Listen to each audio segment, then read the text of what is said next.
আল্লাহ রাব্বুল আলামিন মৃত্যু সম্পর্কে যখন আলোচনা করেছেন সূরাতুন নাহলের ৬১ নং আয়াত আল্লাহ বলেন, ইযা জাআ আজালুহুম লা ইস্তাখিরুনা সাআতান ওয়া লা ইস্তাকদিমুন। আল্লাহ বলেন, যখন মৃত্যুর সুনির্ধারিত সময় তাদের আসবে, এক মুহূর্ত আগে এক মুহূর্ত পরে করার সক্ষমতা তারা রাখবে না। মৃত্যু যেহেতু হবে আল্লাহ বলে দিলেন, আর এটা আমাদের চোখের সামনে। আমাদের বাবা আমাদের কাছ থেকে চলে গেছেন, দাদারা চলে গেছেন, দাদিরা চলে গেছেন, পরদাদা পরদাদিরা চলে গেছেন, আমাদের পূর্ববর্তী জেনারেশন সব চলে গেছেন। আমাদের চোখের সামনেও বহু মানুষ চলে গেছে, হাতের উপরে অনেক মানুষ চলে গেছে। চলে যাওয়াটাই স্বাভাবিক, আমাকেও যেতে হবে। বিশ্ব নবী বর্ণনা করেছেন, ইন্না শাহীদ ইগফারু লাহু ফি আউয়ালি দাফআতিন। শহীদ ব্যক্তির শরীর থেকে তো অঝরে রক্ত ঝরে, প্রথম ফোঁটা রক্ত শরীর থেকে বেয়ে জমিনে পড়তে দেরি হয়, তার জীবনের গুনাহ আল্লাহ মাফ করতে দেরি করেন না। আল্লাহ আমাকে মাফ করতে পারেন, নাও করতে পারেন, তবে আল্লাহর জন্য কেউ যদি শাহাদাত লাভ করতে পারে, নবীজি বললেন তার প্রথম পুরস্কার হলো দুনিয়া থেকে যাওয়ার সময় আল্লাহ তাআলা তাকে পবিত্র পরিচ্ছন্ন করে গুনাহ থেকে শতভাগ মুক্ত করে এরপরে পৃথিবী থেকে পরকালীন যাত্রা আরম্ভ করা। নবীজি বলেন, নিশ্চয়ই শহীদ ব্যক্তি যে হবে তাকে আল্লাহ রাব্বুল আলামিন কবরের আযাব থেকে পরিত্রাণ দিবেন, এই প্রতিশ্রুতি আমার আল্লাহ দিয়েছেন। কোন ব্যক্তি যদি শাহাদাতের মৃত্যু কারো ভাগ্যে জুটে যায়, শহীদি মরণ যদি কারো নসিবে জুটে যায়, তাহলে এই লোক মারা যাবে ঠিক, কিন্তু এই ৬০ বছরের যত ভালো কাজ তার অভ্যাস ছিল, কিয়ামত পর্যন্ত সেই অভ্যাস অনুযায়ী আল্লাহ তার আমলের মধ্যে সওয়াব বৃদ্ধি করতে থাকবেন। জমিন এবং আসমানে যত আল্লাহর সৃষ্টি আছে সবাই সেদিন ভীত সন্ত্রস্ত হবে, বেহুশ হয়ে পড়বে। তবে ইল্লা মান শাআল্লাহ, আল্লাহ বলেন, তবে কিছু মানুষ আল্লাহ যাদেরকে চাবেন তাদের সেদিন কোনো ভয় ভীতি কিছু তাকে স্পর্শ করবে না। এরা কারা? এরা শহীদ ব্যক্তি, আল্লাহ যাদেরকে শহীদ হিসেবে মনোনীত করেছেন। হাসরের মাঠে যখন তাম পৃথিবীর মানুষ ঘামে ভিজে যাবে, দুর্গন্ধ শুরু হবে, তখন এক শ্রেণীর মানুষ যাদের রক্ত থেকে সুগন্ধি ছড়াবে, মিশক আম্বরের সুগন্ধি ছড়াবে, তারাই হলো শহীদ। মুহতারাম হাজিরিন, আমার আজকের আলোচ্য বিষয় হলো সর্বোত্তম মৃত্যু।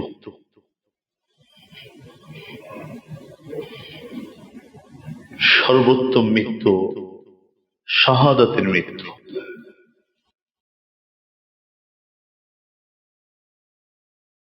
কেন শহীদি মরণ শাহাদাতের মৃত্যু শ্রেষ্ঠ মৃত্যু? কেন? এবং এই শাহাদাত কিভাবে মৃত্যুবরণ করলে একজন মুমিন শহীদ হিসাবে আল্লাহর কাছে পরিগণিত হবে, আমি এই বিষয়ের উপর ধারাবাহিক আলোচনা পেশ করার চেষ্টা করব ইনশাআল্লাহ। মুহতারাম হাজিরিন, মৃত্যু সম্পর্কে তিনটি কথা মৌলিকভাবে কোরআনে হাকিমের মধ্যে আল্লাহ রাব্বুল আলামিন আলোচনা করেছেন।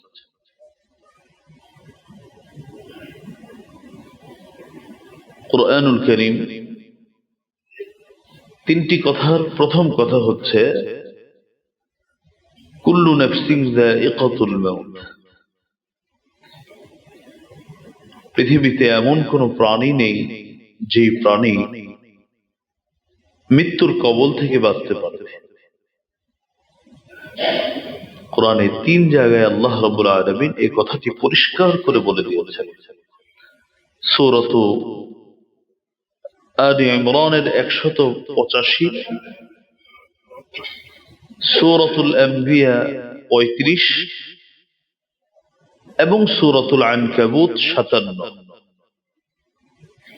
সূরাত আলে ইমরানের ১৮৫, সূরাতুল আম্বিয়ার ৩৫ এবং সূরাতুল আনকাবুতের ৫৭।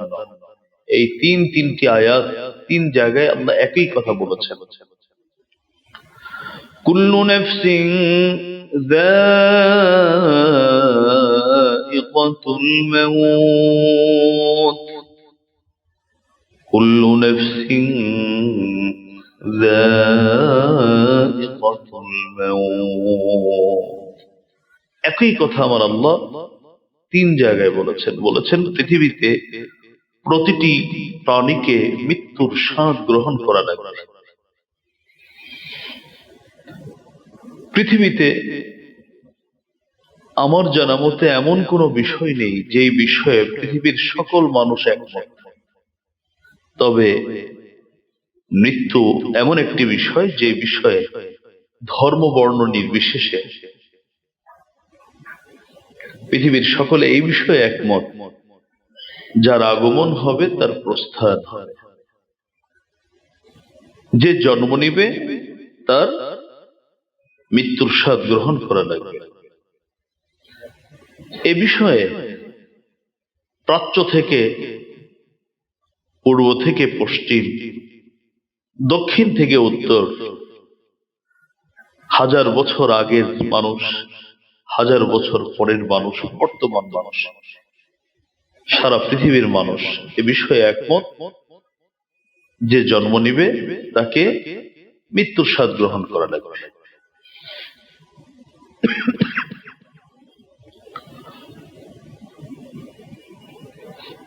মৃত্যু সম্পর্কে কোরআনের প্রথম কথা হলো এটা, আমাদেরকে স্মরণ রাখতে হবে যে জন্ম নিবে তাকে মৃত্যুর স্বাদ গ্রহণ করা লাগবে। এটা হলো মৃত্যু সম্পর্কে মৌলিক তিন কথার প্রথম কথা। তাও আমার রব এই কথাটি এক জায়গায় নয়, তিন জায়গায় বলেছে। দুই নম্বর, মৃত্যু সম্পর্কিত দ্বিতীয় কথা হলো একই কথা, আগের কথাটাকেই সত্যায়ন করে আমার রব বলছেন মৃত্যুটা এমন এক আমার সৃষ্টি, এই সৃষ্টির কবল থেকে মানুষ বাঁচবার হাজারো চেষ্টা করবে, কিন্তু মৃত্যু থেকে পালিয়ে বেড়ায় কোনো লাভ নেই। মৃত্যু সময় মতো তার সাথে সাক্ষাৎ করবে। সূরাতুল জুমা এর ৮ নম্বর আয়াতে আল্লাহ বলেন, হে নবী আপনি বলে দিন পৃথিবীর মানুষকে, ইন্নাল মাউতাল্লাযী তাফিরুনা মিনহু ফাইন্নাহু মুলাকীকুম সুম্মা তুরাদ্দুনা ইলা আলিমিল গায়বি ওয়াশ শাহাদা ফায়ুনাব্বিউকুম বিমা কুনতুম তা'মালুন। নিশ্চয়ই যে মৃত্যু থেকে তোমরা পালিয়ে বেড়াও, সেই মৃত্যুই তোমার কাছে গিয়ে সাক্ষাৎ করবে যথাসময়। সুতরাং মানুষের স্বভাব হলো মৃত্যু থেকে দূরে থাকা। কিভাবে মৃত্যুর কথা ভুলে থাকা যায়? বিশেষ করে কবরস্থানের পাশ দিয়ে গেলে অন্যদিকে তাকায় যায়। কারো ঘর বাড়ি যদি কবরস্থানের পাশে হয় তাহলে ওই জানলা বন্ধ রাখে। কেন? কারণ আমাকে মৃত্যু থেকে একটু দূরে থাকা দরকার। মৃত্যু থেকে বাঁচার জন্য সারা পৃথিবীতে কি সাধারণ মানুষ, কি আলেম, কি খতিব আর কি মুসল্লি, পৃথিবীর সবাই মৃত্যু থেকে বেঁচে থাকার চেষ্টা করে। আর আমার আল্লাহ রসুলকে বললেন, হে রসুল আপনি বলে দিন নিশ্চয়ই তোমরা যে মৃত্যু থেকে পালিয়ে বেড়াও, মৃত্যু তোমার সাক্ষাৎ, তোমার সাথে গিয়ে সাক্ষাৎ করবে, যেখানে থাকো সেখানে। সীসা ঢালা প্রাচীরের মাঝেও যদি নিজেকে বেষ্টনীর মধ্যে নিয়ে যাও, মৃত্যু সেখানে গিয়ে সাক্ষাৎ করবে। এটা হলো মৃত্যু সম্পর্কিত দ্বিতীয় মৌলিক কথা। ৩ নম্বর মৌলিক কথা হলো সূরাতুন নাহল এর ৬১ নং আয়াত। সূরাতুন নাহল ৬১। আল্লাহ বলেন মৃত্যুটা হলো আমার পক্ষ থেকে সুনির্ধারিত। কে কতদিন বাঁচবে এটা আমার পক্ষ থেকে সুনির্ধারিত। আপনারা দেখেন নামাজের ওয়াক্ত লেখা আছে। ওয়াক্ত মানে হলো সময়, আরবি। আরেকটা হলো আজাল। আজাল কোরআনে মৃত্যু সম্পর্কে ওয়াক্ত বলেন। আমার আল্লাহ কোরআনে বলেছেন আজাল। পৃথিবীতে সময় পরিবর্তন হয়। অনেক সময় দেখবেন এখন বাজে কয়টা, এটাকে 1 ঘন্টা আগেও নেওয়া যায়, 1 ঘন্টা পিছেও করা যায়। আমরা দেখেছি এমনটি। তা আজাল হলো এমন এক সময়, আল্লাহর পক্ষ থেকে বেঁধে দেওয়া এমন এক সময়, যে সময়কে পরিবর্তন করার ক্ষমতা পৃথিবীর কারণে, এটাকে বলা হয় আজাল। আল্লাহ রাব্বুল আলামিন মৃত্যু সম্পর্কে যখন আলোচনা করেছেন সূরাতুন নাহলের 61 নং আয়াতে আল্লাহ বলেন, ইযা জাআ আজালুহুম লা ইস্তাখিরুনা সাআতান ওয়া লা ইস্তাকদিমুন। আল্লাহ বলেন, যখন মৃত্যুর সুনির্ধারিত সময় তাদের আসবে, 1 সেকেন্ড আগে অথবা 1 সেকেন্ড পরে, 1 মুহূর্ত আগে 1 মুহূর্ত পরে করার সক্ষমতা তারা রাখবে না। এবার 3 কথা আল্লাহ বলে দিলেন। 1 নম্বর কথা বললেন, প্রাণী মাত্রই মৃত্যুর স্বাদ গ্রহণ করা রাখবে। দ্বিতীয় মৌলিক কথা বললেন, মৃত্যু থেকে পালিয়ে এই বৃথা চেষ্টা করার কোনো দরকার নেই, কারণ মৃত্যু থেকে যতই পালাবে, তুমি সিঙ্গাপুরে যাও আর ঢাকা মেডিকেলে যাও, ঘরের ভিতরে থাকো, বাহিরে থাকো, মৃত্যু যথাসময়ে তোমার কাছে পৌঁছবে। আর 3 নম্বর মৌলিক কথা আল্লাহ বললেন, মৃত্যুর জন্য প্রতিটি মানুষের একটা সময় আল্লাহ কর্তৃক নির্ধারিত, যেটা পরিবর্তন করার ক্ষমতা পৃথিবীর সকলে মিলেও 1 সেকেন্ড আগেও করতে পারবে না, 1 সেকেন্ড পরেও করতে পারবে না। এই 3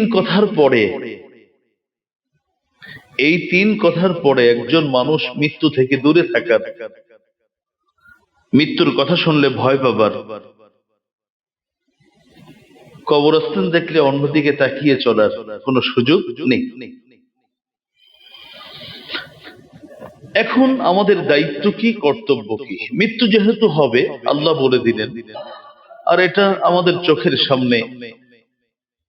আমাদের বাবা আমাদের কাছ থেকে চলে গেছেন, দাদারা চলে গেছেন, দাদিরা চলে গেছেন, পরদাদা পরদাদিরা চলে গেছেন, আমাদের পূর্ববর্তী জেনারেশন সব চলে গেছেন।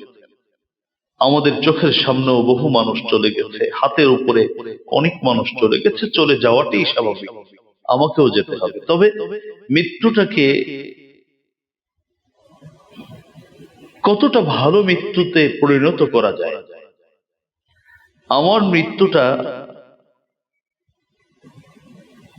কিভাবে আমার মৃত্যু সংঘটিত হলে মৃত্যুর পরবর্তী জীবনটা সুন্দর হবে, এটাই হলো মুমিনের সব থেকে গুরুত্ব দেওয়ার বিষয়, যেন আমার মৃত্যুটা সুন্দর মৃত্যু হয়।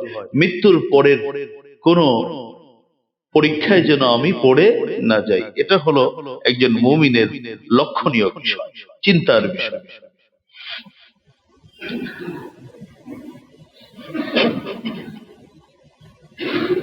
মৃত্যু পৃথিবীতে বহু মানুষ বহুভাবে হয়ে থাকে। আমাদের চোখের সামনে কতভাবে মানুষের মৃত্যু হয়। ইলেকট্রিসিটিতে শর্ট করে মানুষ মারা যায়, এগুলো আমরা শুনেছি, দেখেছি।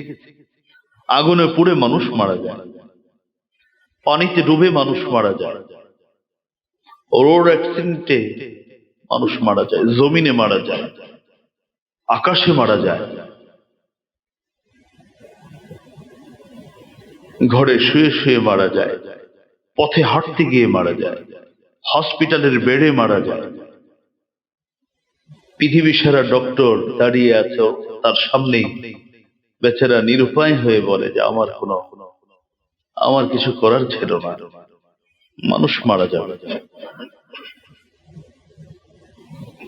অনেকভাবেই মানুষের মৃত্যু হয়, তবে সর্বোত্তম মৃত্যুটা কি? কোরআন এবং হাদিসের ভাষ্য অনুযায়ী সর্বোত্তম মৃত্যু, সর্বশ্রেষ্ঠ মৃত্যু হলো শাহাদাতের মৃত্যু। যেহেতু মৃত্যু সুনির্ধারিত, এক সেকেন্ড আগে পরে হবে না, রণাঙ্গনে গেলেও এক সেকেন্ড আগেও হবে না, এক সেকেন্ড পরেও হবে না। ঘরে তালাবদ্ধ হয়ে, দরজাবদ্ধ হয়ে যদি কেউ বসে থাকে, তারও মৃত্যু এক সেকেন্ড পরে হবে না। এখন আমাদের সিদ্ধান্ত নেবার বিষয় হলো যে আমার মৃত্যুটাকে আমি কতটা সুন্দর করতে পারি। সর্বশ্রেষ্ঠ সর্বোত্তম মৃত্যু হলো শাহাদাতের মৃত্যু। এটা সকলের ভাগ্যে জুটবে না, আল্লাহ সকলকে শহীদি মরণ দিবেন না। কুরআনুল কারীম সূরা আলে ইমরানের 140 নং আয়াতে আল্লাহ বলে দিয়েছেন, আমার আল্লাহ রাব্বুল আলামিন যুগের শ্রেষ্ঠ মানুষদেরকে যেভাবে নবী হিসাবে নির্বাচন করেছেন, নবী কোন মানুষ চাইলেই নবী রাসূল হতে পারেননি, আল্লাহ মনোনীত করেছেন। ঠিক তদ্রূপ ভাবে শহীদ কে হবে, আল্লাহ কাকে শাহাদাতের মৃত্যু দিবেন, সেটাও আমার আল্লাহ নিজে নির্বাচন করেন। সূরা আলে ইমরানের 140 নং আয়াতের অংশ বিশেষে আল্লাহ বলেছেন, ওয়ায়াত্তাখিযা মিনকুম শুহাদা, ওয়ায়াত্তাখিযা মিনকুম শুহাদা ওয়াল্লাহু লা ইউহিব্বুল যালিমিন। আল্লাহ বলেন, তোমাদের মধ্য থেকে কারা শহীদ হবে এটা আমি নির্বাচন করি। কোন ব্যক্তি যদি শাহাদাতের মৃত্যু লাভ করতে পারে, বোঝা গেল আল্লাহ তাআলা মনোনীত বান্দা, সে আল্লাহ তাকে মনোনীত করেছেন। এজন্য যে আমি আপনি সিদ্ধান্ত নিলাম সবাই আজ থেকে শহীদ হয়ে যাব, খালি সিদ্ধান্ত নিলেই হবে না, আমার আল্লাহর পক্ষ থেকে মনোনীত হওয়া লাগবে। মুহতারাম হাজিরিন, শহীদি মরণ কেন সর্বশ্রেষ্ঠ মরণ? শহীদি মরণ সর্বোত্তম মরণ কেন? শহীদি মৃত্যু সবার সেরা মৃত্যু কেন? কাবা ঘরের পাশে তওয়াফরত অবস্থায় আছে, সেই মৃত্যুকে আমার আল্লাহ শ্রেষ্ঠ মৃত্যু বলেননি? তেলাওয়াতে কোরআনে মগ্ন আছে, নামাজরত আছে, এগুলোকে আমার আল্লাহ শ্রেষ্ঠ মৃত্যু বলেননি। বরং কোথায় পথে ঘাটে, রণাঙ্গনে, জমিনে, আকাশে, কোন নর্দমার পাশে মৃত্যুবরণ করেছেন, আল্লাহ বলেন এটি শ্রেষ্ঠ মৃত্যু। কেন? আসুন আমরা একটা একটা করে শুনবো, এটা কেন শ্রেষ্ঠ মৃত্যু। ভয় পেন না, ভয় পাওয়ার কিছু নাই, কারণ এক সেকেন্ড আগেও হবে না, এক সেকেন্ড পরেও হবে না। এই জন্য আগে অভয় বাণী শুনিয়ে দিয়েছি। অনেক সময় শহীদ কথা শুনলেই মানুষ ভয় পেয়ে যায়, আরে ভাই এক সেকেন্ড আগেও হবে না, এক সেকেন্ড পরেও হবে না। এটা জানার পরে আর দ্বিতীয় কোনো ভয় ভীতি আসার কোনো কারণ নাই।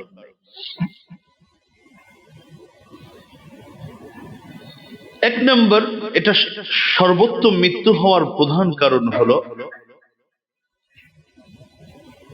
কোন ব্যক্তি যদি সৌভাগ্যক্রমে শাহাদাত লাভ করতে পারে, তাহলে সে ব্যক্তি যখন এই পৃথিবী ছেড়ে আল্লাহর কাছে রওনা হবে, তখন তার আমলনামায় আর কোনো গুনাহ অবশিষ্ট থাকবে না,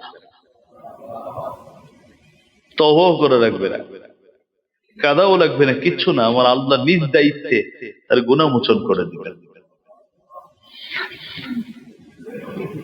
তিরমিজি শরীফের হাদিস, হযরত মিকদাম ইবনে মা'দি কারিবা রাদিয়াল্লাহু তাআলা থেকে বর্ণিত। হযরত মিকদাম বলেন, قال رسول الله صلى الله عليه وسلم إن الشهيد يغفر له في أول دفعة رواه الترمذي হযরত মিকদাম বলেন, আমার নবী ইরশাদ করেছেন, বিশ্ব নবী বর্ণনা করেছেন, ইন্নাশ শাহীদ ইগফারু লাহু ফি আউয়ালি দাফআতিন, শহীদ ব্যক্তির শরীর থেকে তো অঝরে রক্ত ঝরে, প্রথম ফোঁটা রক্ত শরীর থেকে জমিনে পড়তে দেরি হয়, তার জীবনের গুনাহ আল্লাহ মাফ করতে দেরি করেন না। বালতিকে বালতি রক্ত ঝরে, প্রথম ফোঁটা রক্ত জমিনে পড়তে দেরি হতে পারে, আমার আল্লাহ তাকে নিষ্পাপ বানাতে দেরি করে। তাহলে যেই মৃত্যুটা গুনাহমুক্ত মৃত্যু হয়, এই মৃত্যু থেকে শ্রেষ্ঠ মৃত্যু আর কি হতে পারে? আমি তওবা করেছি, তওবা কবুল হতে পারে, নাও হতে পারে। আল্লাহ আমাকে মাফ করতে পারেন, নাও করতে পারেন। তবে আল্লাহর জন্য কেউ যদি শাহাদাত লাভ করতে পারে, নবীজি বললেন তার প্রথম পুরস্কার হলো দুনিয়া থেকে যাওয়ার সময় আল্লাহ তাআলা তাকে পবিত্র পরিচ্ছন্ন করে গুনাহ থেকে শতভাগ মুক্ত করে এরপরে পৃথিবী থেকে পরকালীন যাত্রা আরম্ভ করা। 2 নম্বর, শহীদি মরণ, শহীদি মৃত্যু শ্রেষ্ঠ মৃত্যু কেন?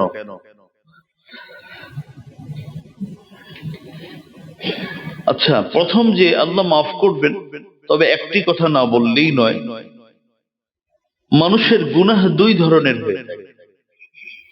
একটাকে আরবিতে বলা হয় হুকুকুল্লাহ, আল্লাহ সংশ্লিষ্ট গুনাহ,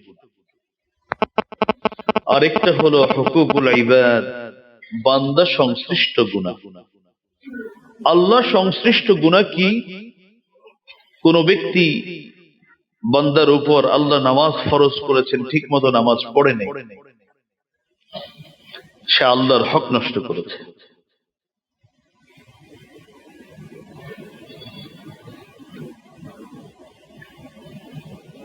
হজ করার কথা ছিল, হজ করে নেই, সে আল্লাহর হক নষ্ট করেছে। রোজা ফরজ ছিল, রোজা আদায় করে নেই, সে আল্লাহর হক নষ্ট করেছে। এটা হলো হুকুকুল্লাহ। আল্লাহ সংশ্লিষ্ট যত গুনাহ আছে আল্লাহ মাফ করে দেবেন। তবে যদি বান্দা সংশ্লিষ্ট গুনাহ হয়ে থাকে, সেটা কিন্তু আল্লাহ মাফ করবেন না। সহিহ মুসলিম শরীফের হাদিস, যেমন আমি একজনকে অন্যায়ভাবে, লোকটাকে প্রমোশন দেওয়ার কথা ছিল, কিন্তু আমি তার প্রতি বিদ্বেষ বশত আমি তাকে প্রমোশন দেই না, সে আমার দলের লোক না। আমি রাত বললে রাত, আমি দিন বললে দিন, এমনটি লোকটা করে না কেন? এই অপরাধে ওনাকে চাকরিচ্যুত করা হলো, ওএসডি করা হলো। এটা কি করলাম? আমি বান্দার হক নষ্ট করলাম। অথবা কারো অর্থ আমি অন্যায়ভাবে আত্মসাৎ করলাম, তার কাছ থেকে না ক্ষমা নিলাম, না তার এটা পৌঁছে দিলাম, না তার পক্ষ থেকে আমি পরবর্তীতে আস্তে আস্তে করে এটা তার জন্য সাদকা করে দিলাম, কোনো কিছুই করি। তাহলে এটা হলো বান্দা সংশ্লিষ্ট গুনাহ। শহীদের সকল গুনাহ মাফ, এর অর্থ হচ্ছে আল্লাহ সংশ্লিষ্ট যত গুনাহ আছে সব মাফ, তবে বান্দা সংশ্লিষ্ট গুনাহ আল্লাহ মাফ করবেন। হযরত আব্দুল্লাহ ইবনে আমর ইবনে আস রাদিয়াল্লাহু তাআলা আনহু থেকে বর্ণিত, তিনি বলেন, ক্বালা রাসূলুল্লাহ সাল্লাল্লাহু আলাইহি ওয়াসাল্লাম, ইউগফারু লিশ-শাহীদ কুল্লু যামবিন ইল্লা আদ-দাইন। আল্লাহর নবী বলেন, ইউগফারু শাহীদ, ইউগফারু লিশ-শাহীদ কুল্লু যামবিন, শহীদের সকল গুনাহ মাফ, তবে ইল্লা আদ-দাইন, ঋণ ব্যতীত। কারো প্রতি যদি, কারো হক যদি সে নষ্ট করে থাকে, সেই হক তাকে আদায় করতে হবে, এটা আল্লাহ মাফ করবেন না। সহিহ মুসলিম শরীফের হাদিস। তাহলে শহীদি মরণ শ্রেষ্ঠ মরণ, এর প্রথম কারণ হলো এই মৃত্যুর যাত্রাটা শুরু হয় গুণমুক্ত অবস্থায়। 2 নম্বর, আমি এখানেই কোন এক জুমাতে আলোচনা করেছি যে মৃত্যুটা কত কষ্টের। হাদিস শরীফের মধ্যে নবীজি উদাহরণ দিয়েছেন, বিশেষ করে পাপিষ্ঠদের মৃত্যু যখন হয়, ভিতরের রগগুলো একটা একটা করে সব ছিন্ন বিচ্ছিন্ন হয়ে যায়। বড় কষ্টের মৃত্যু।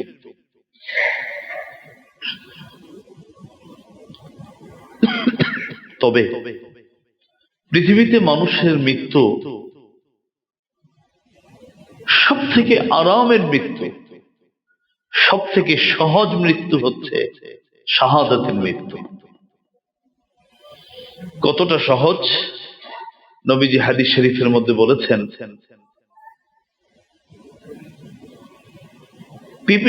পিঁপড়া কামড় দিলে যতটুকু ব্যথা পায় মানুষ, কতটুকু ব্যথা পায়? সামান্য একটা পিঁপড়া কামড় দিলে, এই পিঁপড়ার কামড়ের যতটুকু কষ্ট, এর থেকে অনেক কম কষ্ট পায় একজন শহীদ।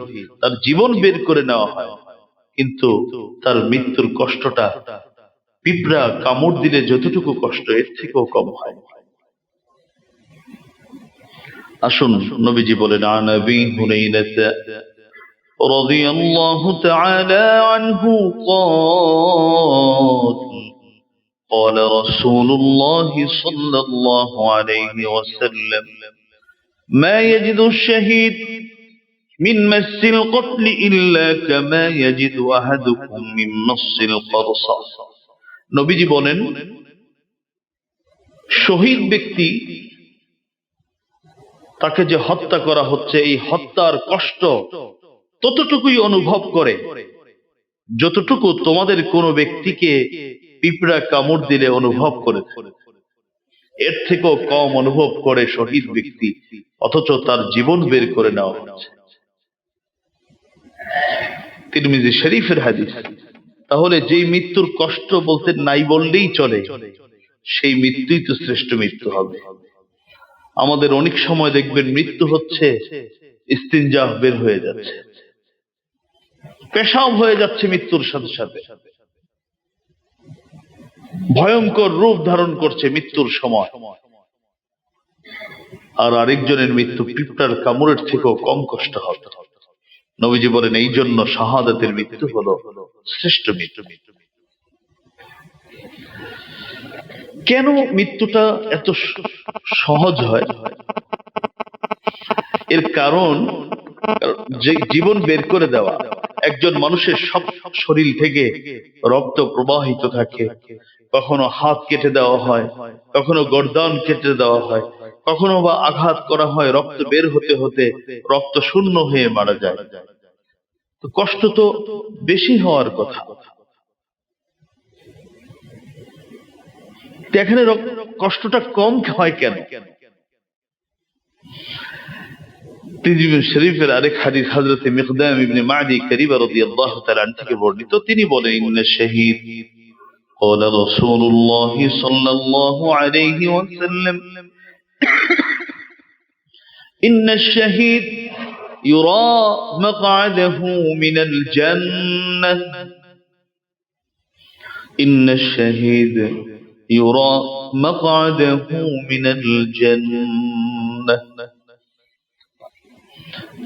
রাসূলুল্লাহ সাল্লাল্লাহু আলাইহি ওয়াসাল্লাম বলেন, শহীদ ব্যক্তি যখন মৃত্যু বরণ করতে থাকে, তার মৃত্যুর সময় আল্লাহ রাব্বুল আলামিন ফেরেশতাদের মাধ্যমে তার যে জান্নাতের অবস্থান হবে, তার যে বসবাসের জায়গা হবে, জান্নাত, যে জান্নাত তার গন্তব্য হবে, সেই জান্নাত এবং জান্নাতের নিয়ামতগুলো তার সামনে তুলে ধরে।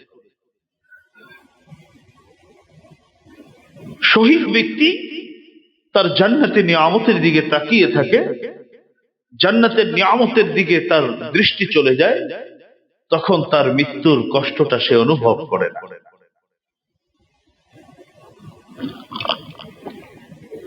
আপনারা অবশ্যই লক্ষ্য করেছেন, বিশেষ করে ছোট ছোট বাচ্চাদেরকে, এখন তো এটা কমে গেছে, ছোটবেলা ইঞ্জেকশন দেওয়া লাগে, তো বাচ্চাদেরকে ডাক্তার বলে একটু ওদিকে তাকাও, দেখো এই সেই, বিভিন্ন দিকে তাকাতে বলে, ও তাকায়, ওর যখন মনোযোগ ওদিকে চলে যায় তখন ইঞ্জেকশন দেয়, দেওয়ার পরে বলে তুমি ব্যথা পেয়েছ, অনুভবটা কম হয়। সামান্য খেলাধুলা দেখলে, এদিকে সেদিকে তাকালে যদি সে কষ্ট অনুভব কম হয়, তাহলে যে ব্যক্তির সামনে আল্লাহর জান্নাত এবং জান্নাতের নিয়ামত আমার আল্লাহ রাব্বুল আলামিন তার রহমতের ফেরেশতার মাধ্যমে তুলে ধরবেন, সে ব্যক্তিও ঠিক তেমনি তার মৃত্যুর যন্ত্রণা থেকে বেঁচে যাবে, সে কষ্ট পাবে না।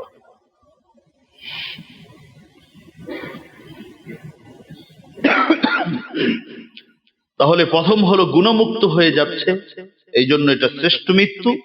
দ্বিতীয় শ্রেষ্ঠ মৃত্যুর কারণ হলো সে মৃত্যুর কষ্ট থেকে বেঁচে গেল, তাকে আমার আল্লাহ মৃত্যুর কষ্টটা দিবেন।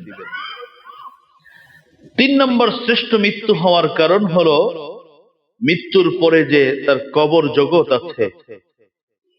হাদিস শরীফে নবীজি বলেছেন যে এটা কারো জন্য তো জান্নাতের টুকরা, আবার কারো জন্য পৃথিবীর সবচেয়ে ভয়ঙ্কর গর্ত, এর থেকে বিষাক্ত গর্ত, এর থেকে ভয়ঙ্কর গর্ত আর হতে পারে না।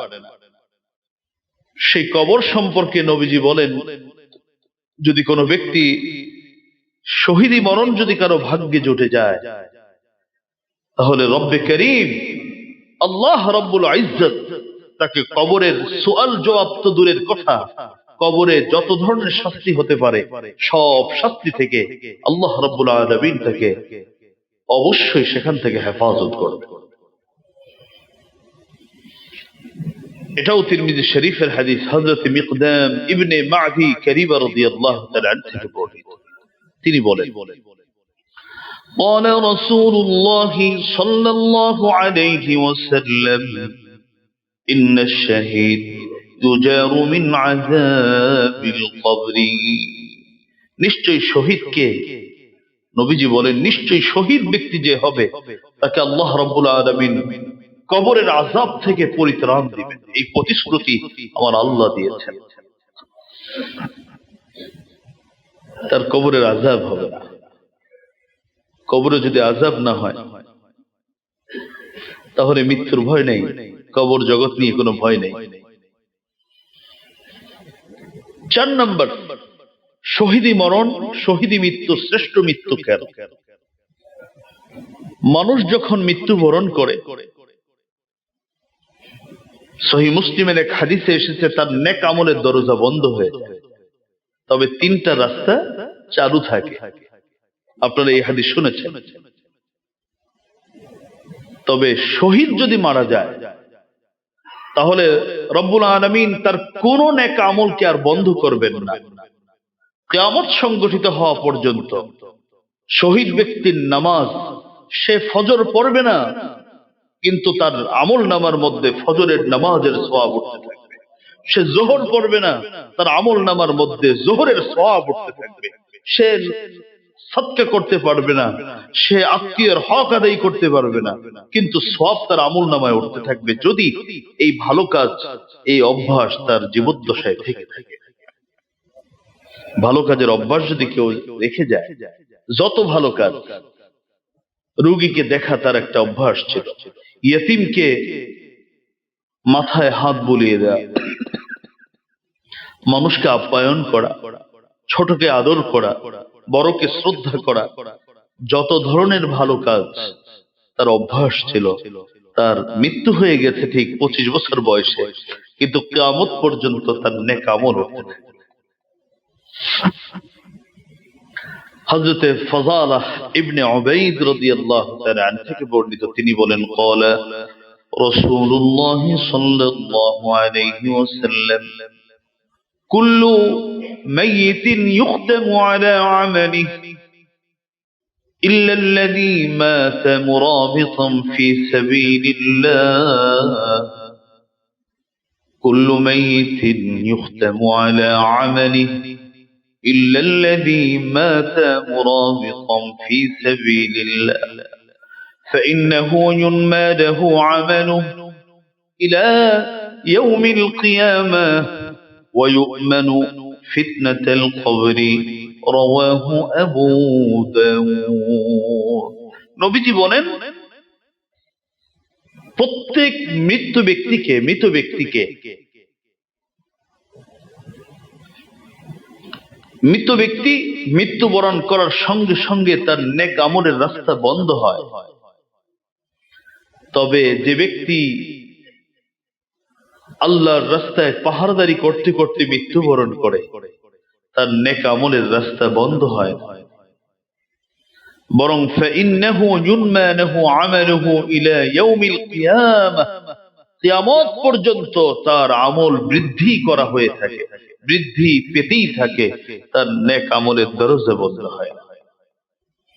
মুহাদ্দিসিনে কেরাম বলেছেন, আল্লাহর রাস্তায় শুধু পাহারাদারি নয়, কোন ব্যক্তি যদি শাহাদাতের মৃত্যু কারো ভাগ্যে জুটে যায়, শহীদি মরণ যদি কারো নসিবে জুটে যায়, তাহলে এই লোক মারা যাবে ঠিক, কিন্তু এই 60 বছরের যত ভালো কাজ তার অভ্যাস ছিল, কিয়ামত পর্যন্ত সেই অভ্যাস অনুযায়ী আল্লাহ তার আমলের মধ্যে সওয়াব বৃদ্ধি করতে থাকবেন।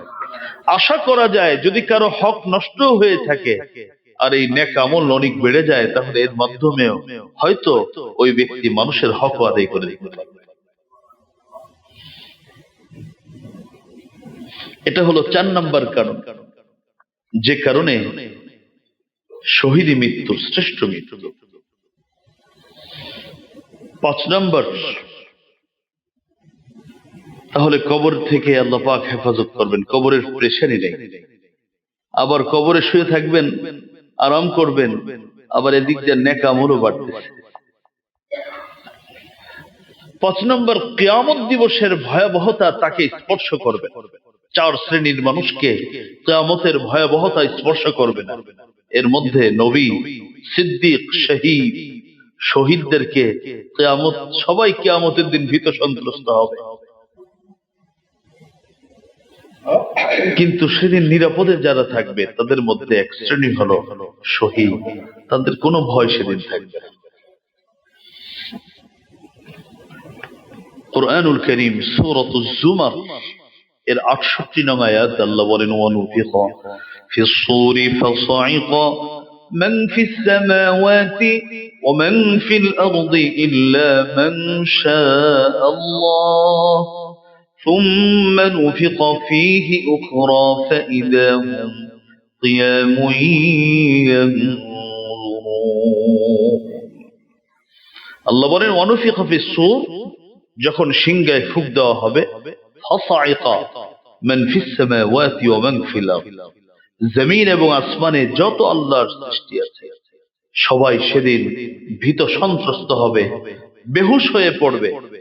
তবে ইল্লা মান শাআল্লাহ, আল্লাহ বলেন, তবে কিছু মানুষ, আল্লাহ যাদেরকে চাবেন তাদের সেদিন কোনো ভয় ভীতি কিছু তাকে স্পর্শ করবে না। তারা কারা? আল্লামা ইবনে হাজার আসকালানী রাহমাতুল্লাহি আলাইহি বলেন, হুম শুহাদাউল্লাহ, এরা কারা? এরা শহীদ ব্যক্তি। আল্লাহ যাদেরকে শহীদ হিসেবে মনোনীত করেছেন তাদেরকে কিয়ামত দিবসে কোনো ভয়াবহতা স্পর্শ করবে না।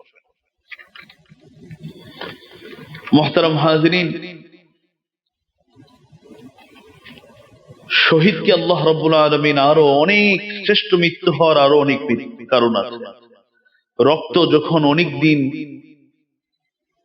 মরা রক্ত পড়ে থাকে, কুরবানির পরে দেখছেন তো, হায়রে গন্ধ, সপ্তাহে সপ্তাহ গন্ধ থেকে যায়, যথাসময়ে পরিষ্কার না করে। অথচ মৃত ব্যক্তিকে, যিনি শহীদ হবেন, ইসলামের রীতি হলো তাকে এই রক্ত রঞ্জিত কাপড় অবস্থায় তাকে কাপড় পরিবর্তন করা যাবে না, গোসল দেওয়া যাবে না, তাকে এই অবস্থায় ফেলে রাখো, কবরস্থ করো। এমনও শহীদ মানুষ আছে যিনি, যারা 1500 বছর আগে শাহাদাত বরণ করেছেন। সাইয়্যিদুশ শুহাদা আমিন হামজা 1500 বছর হয়ে গেছে সেই রক্ত রঞ্জিত অবস্থায়। দুর্গন্ধ কি পরিমাণ হওয়ার কথা! অথচ হাদিস শরীফের মধ্যে আসছে, সুবহানাল্লাহ বিহামদিহি সুবহানাল্লাহিল আযীম, মিশক আম্বরের যে সুগন্ধি, শহীদদের রক্ত থেকে আল্লাহ রাব্বুল আলামিন কিয়ামত দিবসে রক্ত থেকে সুগন্ধি বের করবেন। হাসরের মাঠে যখন तमाम পৃথিবীর মানুষ ঘামে ভিজে যাবে, দুর্গন্ধ শুরু হবে, তখন এক শ্রেণীর মানুষ যাদের রক্ত থেকে সুগন্ধি ছড়াবে, মিশক আম্বরের সুগন্ধি ছড়াবে, তারাই হলো শহীদ। বুখারী শরীফের হাদিস, নবীজি বলেছেন, ইউদমাল লাউন লাউনু দামিন ওয়ার রিহ রিহু মিসকিন, রক্ত তো মানুষের রক্তের মতোই হবে, তবে ঘ্রাণ বের হবে সেই রক্ত থেকে, কারণ এই ব্যক্তিত্ব হলো শহীদ ব্যক্তি, তার রক্তের মধ্য থেকে দুর্গন্ধ আসবে। বুখারী শরীফের হাদিস। সূরাতুল হাদীদের 19 নম্বর আয়াতে আল্লাহ বলেছেন, আল্লাহ রাব্বুল আলামিন নূরের তাজ তাকে পরাবে, যে শহীদ হবে তার মাথার মধ্যে আল্লাহ রাব্বুল আলামিন নূরের মুকুট পরাবে। ওয়াশুহাদাউ ইনদা রাব্বিহিম লাহুম আজরুহুম ওয়া নূরুহুম, আল্লাহ বলেন যারা শহীদ হবে তাদের জন্য তো প্রতিদান থাকবে, বিশেষভাবে নূরের মুকুট তাদের মাথার মধ্যে পরানো হবে। নূরের মুকুট আল্লাহ দিবেন। শুধু তাই নয়, যে সকল মানুষের জন্য জাহান্নাম অবধারিত, যারা জাহান্নামী হিসেবে মুমিন তবে অপরাধের কারণে জাহান্নামী হিসেবে বিবেচিত হয়েছে, এরকম একজন নয়, দুইজন নয়, তিনজন নয়, 70 জনের অপরাধীকে একজন শহীদ ব্যক্তি তার আত্মীয় স্বজনদের মধ্যে, তার নিকটজনদের মধ্যে প্রায় 70 জন অপরাধীকে আল্লাহর কাছে সুপারিশ করে জান্নাতে নেওয়ার ব্যবস্থা করতে পারবে। সন্তান হারিয়েছে মা, সন্তান শহীদ হয়েছে। সন্তান তার বাবা হারিয়েছেন, বাবার আদর স্নেহ পায়নি, কারণ বাবা শাহাদাত বরণ করেছেন। মন খারাপের কিছু নেই, হ্যাঁ কষ্ট লাগবে মানুষ হিসাবে, তবে সব থেকে বড় প্রাপ্তি হলো আল্লাহর জন্য যদি কেউ শহীদ হতে পারে, আল্লাহ রাব্বুল আলামিন তাকে 70 জন অপরাধীকে সুপারিশ করার সুযোগ দিবেন এবং তার সুপারিশগুলো আল্লাহ রাব্বুল আলামিন গ্রহণ করবেন। হযরত মিকদাম ইবনে মাদি কারিবা রাদিয়াল্লাহু তাআলা থেকে বর্ণিত, তিনি বলেন, ক্বালা রাসূলুল্লাহ সাল্লাল্লাহু আলাইহি ওয়াসাল্লাম, ইন্নাশ শাহীদ ইউশাফাউ ফি 70 মিন আকরিবাইহি, রাওয়াহু তিরমিজি। আল্লাহর রাসূল বলেন, শহীদ ব্যক্তিকে সুপারিশ করার সুযোগ দেওয়া হবে তার স্বজনদের মধ্য থেকে 70 জনের ব্যাপারে, এবং সুপারিশ গ্রহণও করবেন আল্লাহ রাব্বুল আলামিন। উনি যে ব্যক্তির সুপারিশে একজন নয়, দুজন নয়, 70 জন অপরাধীকে, অপরাধী মুমিনকে আল্লাহ জান্নাত দিবেন। আপনাদের কি ধারণা ওই লোকটাকে আল্লাহ জান্নাতের বাহিরে রাখবেন? আল্লাহু আকবার। শহীদ ব্যক্তিকে আল্লাহ রাব্বুল আলামিন শুধু জান্নাত দিবেন, আল্লাহ তাকে তো জান্নাত দিবেন। সূরাত মুহাম্মদ 26 নম্বর পারার সূরাত মুহাম্মদ, যার আরেক নাম হলো সূরাতুল কিতাব, 4, 5, 6 এই আয়াতগুলো পড়লে আপনারা পাবেন আল্লাহ শুধু জান্নাত দিবেন না, জান্নাতি তো ঘোষণা আগেই। তো যখন সে জান্নাতে যেতে শুরু করবে, তাফসীরের কিতাবে আসছে, ফেরেশতারা বলবে, আসুন, সালামুন আলাইকুম তিবতুম ফাদখুলুহা খালিদিন, আসেন, অভিবাদন আপনাকে, জান্নাতে আসেন। জান্নাত তো ভিলা হবে, বিশাল বাড়ি, বাগান বাড়ি। তো উনি বলবেন, ফেরেশতা বলবেন, আসো, আমি তোমার জান্নাত তোমাকে একটু পরিচয় করি। তুমি তো বুঝবা না কোনটা তোমার আর কোনটা আব্দুর রহমান, কোনটা আব্দুল্লাহ, তুমি তো জানো না। আসো, তোমার জান্নাত আমি পৌঁছে দেই তোমার বাড়িতে, তোমার গন্তব্যে। তো শহীদ ব্যক্তি উল্টা বলবেন, আমাকে জান্নাতের পরিচয় করানো লাগবে, তুমি আমার কিসের জান্নাতের পরিচয় দিবা? আমার জান্নাতের, আমার যখন মৃত্যু হচ্ছিল তখন তো আমার চোখের সামনে আমার রব আমার জান্নাতের দৃশ্যগুলো তুলে ধরেছিলেন, আমি সেখানে দেখেছি, আমি চিনি আমার জান্নাত কেমন হবে, আমি দেখলেই বুঝতে পারবো এটা আমার জান্নাত।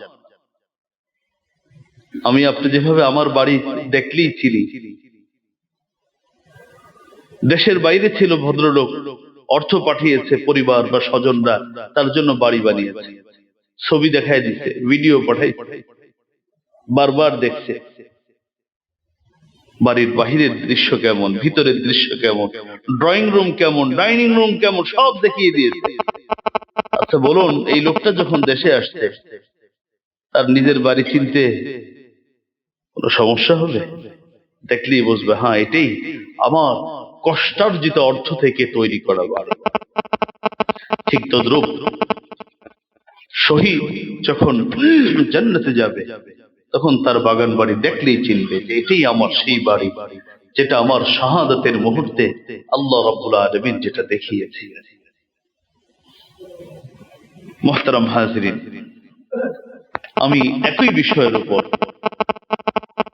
আপনাদেরকে আরো কিছু কথা শোনাবো। বিশেষ করে আল্লাহর রাস্তায় শহীদ হওয়ার সুযোগ খুব কম, কিন্তু এমন কি সুযোগ আছে যেই সুযোগ আমি যদি গ্রহণ করতে পারি অথবা যদি সেভাবে আমার মৃত্যু হয়, তাহলে আমি আল্লাহর রাস্তায় সরাসরি যুদ্ধ না করেও আল্লাহ আমাকে শহীদি মরণ নসিব করবেন, মর্যাদা নসিব করবেন।